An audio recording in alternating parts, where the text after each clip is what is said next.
I'm Chris Yannick, featured columnist Jay Bilstein is with me today on CYInterview. We welcome in middleweight boxer Nico Ali Walsh. With a record of 4-0 on April 30th, he'll make his hometown debut here in Las Vegas at the MGM Grand Garden Arena against Alejandro Ibarra. Nico, thanks for joining us on CYInterview. How are you today? I'm doing great. How are you? We're doing great over here. We're really excited to have you on today. So just to begin, why did you want to become a boxer? Honestly, it's just something that I've always kind of had an interest for. Once I started boxing, I kind of just fell in love with it, and I became in love with the idea of continuing my grandfather's legacy. You know, so before his passing, what did it mean to you to have gotten that endorsement from your grandfather, the great Muhammad Ali, to be a boxer and carry on that family legacy? You know, it meant everything to me because I would not be boxing if I did not get that blessing. You know, so I mean, there was a time when I did not want to box, and he kept me going. So I would not be boxing today without that. So, you know, looking at that now, going through the first 4 fights of your career with a record of 4-0, how does your mom now feel about this? Is she more on board? Definitely. You know, I don't think anybody's mom would want to see their son getting hit and stuff, especially after seeing her dad, you know, box and get hit, which she hated. But, no, she's on board now for sure. She understands why I'm doing it, why I love it. And, I'm just continuing to grow, so hopefully she won't see me get hit. Las Vegas has held some of the greatest fights in sports history, being from the entertainment capital of the world. What is the fight on April 30th going to mean that you're going to be in that ring at MGM Grand Garden Arena where the likes of, you know, obviously Tyson and George Foreman and so many others have competed? Yeah, you know, it means a huge deal to me. My third fight was at MSG, which obviously has huge history as well. But for me personally, Vegas, for my generation has been huge. You know, I've seen Mayweather, I've seen Pacquiao. All the great fights that I've seen in my lifetime have been here. So this is just my first step towards kind of creating my own legacy. Jay? Nico, let's get a little bit of a tale of the tape here. Height, current weight. What's your walking around weight, and what's your training looking like? Well, my walking around weight would probably be 170. I would say comfortably. That's where I feel great. So it's not too bad getting down to 160, 162. Not too bad at all. I'm 6 foot. I believe I have a 72-inch reach. I believe.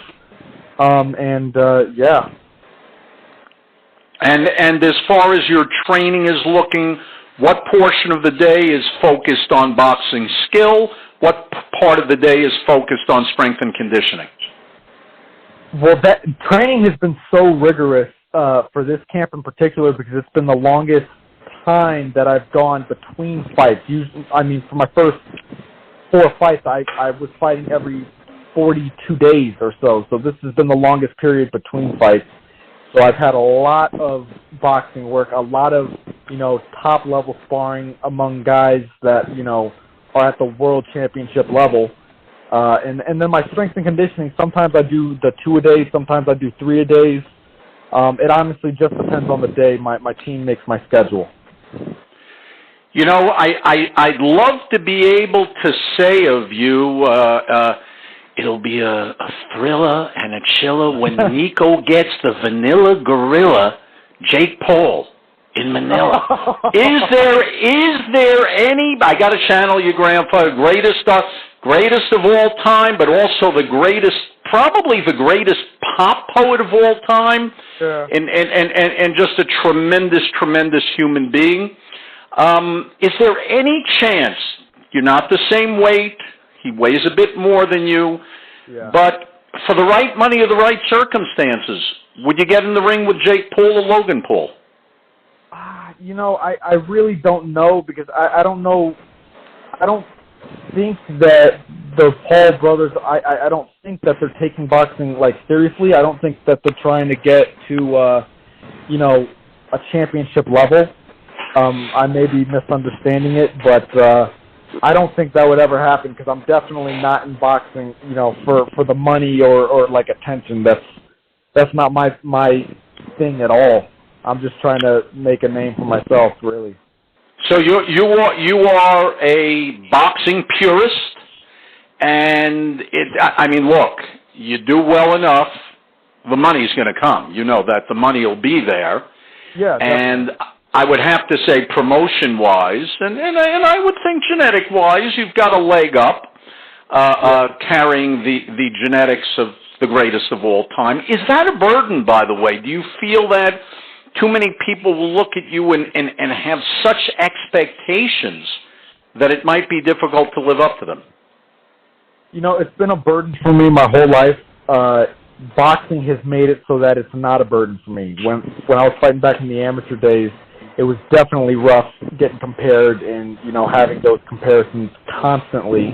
But, since I turned pro, I've been able to kind of just absorb it and be proud of it. So boxing has helped me a ton. It's definitely not a problem anymore. What do you see your natural trajectory if you had to look beyond this fight? And I know fighters hate to do that. They want to just focus on the fight ahead of them. But if you had to look ahead of you a little bit, do you see yourself maybe for the next 3 years, maybe fighting twice a year, attempting to get to that summit? What do you see for your trajectory? Definitely fighting more than twice a year. I'm on the trajectory of fighting about 4 times or more a year. I want to stay active. That is active. That is active. Yeah, inactivity is just terrible for a boxer. I'm not, I'm not Mayweather. Mayweather fought, once a year, but he was fighting, pay-per-view, fights. So no, I'm early on in my career. I need to stay active.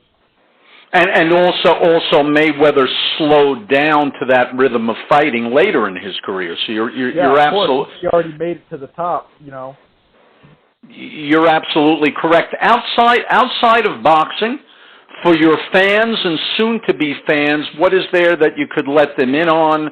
Are there things you're into besides boxing? Do you like getting on motorcycles? Are you a boat guy? Are there any other sports? What does your life look like outside of boxing? Probably there's very little life outside of boxing, but the little that's outside of boxing, what's there?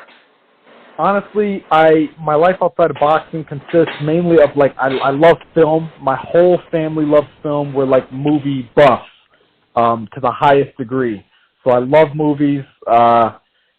And, that's pretty much it. Outside of boxing, I'm like a one-trick pony. I stick with one thing, and that's my ride or die. Well, I think that's a good thing. I think it's good to be focused. Chris? So looking at your fight upcoming on April 30th, what are your expectations fighting here in Las Vegas? I saw so many improvements in my last fight. Between my 3rd fight and my 4th fight, there were so many improvements, so I'm so excited to see the improvements that are going to happen between my 4th fight and now my 5th. So that's honestly what I'm waiting to see. And aside from that, you're also finishing up a degree at UNLV, I believe. Yes, I'm supposed to be graduating next month. I really need to start paying attention more to school. What are you majoring in? I'm majoring in business entrepreneurship. Well, it's always good to have a fallback plan just in case, and we're really looking forward to seeing you represent Las Vegas here on April 30th at the MGM Grand Garden Arena. Any final thoughts that you'd like to let your fans know about? No, thank you everyone who's supporting me.